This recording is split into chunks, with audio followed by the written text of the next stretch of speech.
আসসালামু আলাইকুম রহমতুল্লাহি ওয়া বারাকাতুহু। আশা করি আল্লাহ তাআলার রহমতে আপনারা সবাই ভালো আছেন এবং আলহামদুলিল্লাহ সুস্থ আছেন। আলহামদুলিল্লাহ আল্লাহ তাআলার রহমতে আমি অনেক ভালো আছি এবং সুস্থ আছি।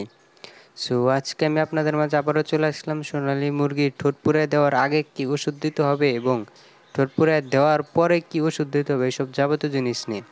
সো যারা নতুন আসছেন তারা অবশ্যই আমার চ্যানেলকে সাবস্ক্রাইব এবং বেল আইকনটি চালু করে রাখবেন, যাতে আমি যখন ভিডিওটি ছাড়ি তখন আপনাদের কাছে নোটিফিকেশনটি চলে যায় এবং তখন আপনারা ভিডিওটি দেখে শিখতে পারেন সোনালী মুরগি কীভাবে পালতে হবে, সোনালী মুরগি কীভাবে বড় করতে হবে, সোনালী মুরগি কী ভ্যাকসিন দিতে হবে, এইসব যাবতীয় জিনিস আপনারা পেয়ে যাবেন আমার এই চ্যানেলে। সো চলুন কথা না বাড়িয়ে আমরা সামনে এগিয়ে যাই। সো আপনারা যখন মুরগির ঠোঁট পুরাবেন, ঠোঁট পুরানোর 1 বা 2 ঘন্টা আগে আপনারা এই ভিটাকে ভেট এই ওষুধটা মুরগিকে খেতে দিবেন। রাত্রে দিতে হবে 1 গ্রাম 5 লিটার পানির সাথে মিক্স করে দিতে হবে।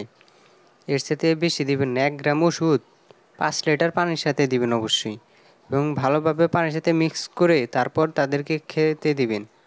এখন হলো সকালবেলা আমি আমার ফার্মে ঢুকেই সর্বপ্রথম আমার মুরগির ফার্মে দেখি তুষগুলা একটু লেগে রয়েছে। তার জন্য আমি আমার ফার্মের তুষগুলা সর্বপ্রথম আগে নাড়া দিয়ে দিচ্ছি। আপনারা অবশ্যই প্রতিদিন আপনার ফার্মের তুষগুলা 2 বার অথবা 3 বার করে নাড়া দিয়ে দিবেন। তুষ যদি আপনারা 2 বার অথবা 3 বার করে নাড়া দিয়ে দেন তাহলে আপনারা তুষগুলো একটু বেশিক্ষণ রাখতে পারবেন। সো অবশ্যই আপনারা তুষগুলো নাড়া দিয়ে দিবেন প্রতিদিন 1 থেকে 2 বার। আমি আমার ফার্মে ঢুকেই প্রথমে আমার তুষগুলো নাড়া দিয়ে দিচ্ছি, সুন্দরভাবে নেড়ে দিচ্ছি যাতে তুষগুলো উপরে উঠে থাকে। এরপর আমি আমার মুরগিকে সকালবেলা ভিটাকে ভেট এই ওষুধটা খেতে দিয়েছিলাম। সকালবেলা 1 গ্রাম 10 লিটার পানির সাথে মিক্স করে দিয়েছি এবং এই জিনিসটা আপনারা মাথায় রাখবেন। রাত্রে দিতে হবে 1 গ্রাম 5 লিটার পানির সাথে এবং সকালবেলা দিতে হবে 1 গ্রাম 10 লিটার পানির সাথে মিক্স করে দিতে হবে। এরপর আমি ফার্স্ট বেড এই ওষুধটা দিয়েছিলাম। 1 গ্রাম ওষুধ 1 লিটার পানির সাথে সকালে দিতে হবে।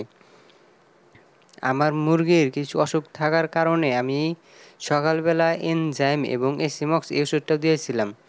আপনারা যদি দেখতে চান যে এই ওষুধটা আমি কতটুকু পরিমাণে দিয়েছিলাম তাহলে আপনারা জানাবেন কমেন্ট বক্সে এবং ইনশাল্লাহ পরবর্তী ভিডিওতে আমি আপনাদের এই জিনিসটা দেখিয়ে দেব কতটুকু ওষুধ দিতে হবে এসিমক্স এবং এনজাইম।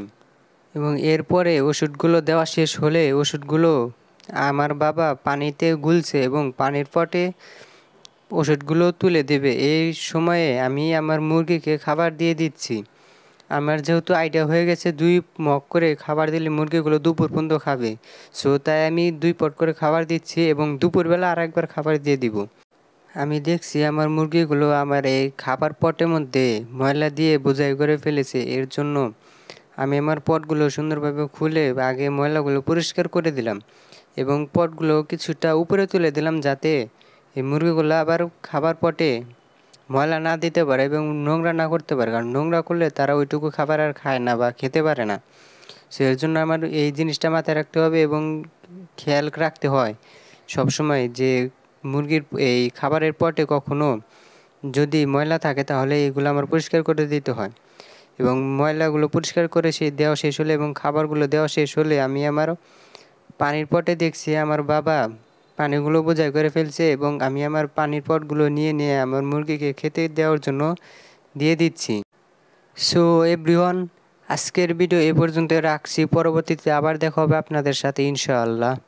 সো আজকের মতো আল্লাহ হাফেজ। আপনারা সুস্থ থাকবেন, ভালো থাকবেন। আসসালামু আলাইকুম রহমতুল্লাহি ওয়া বারাকাতুহু।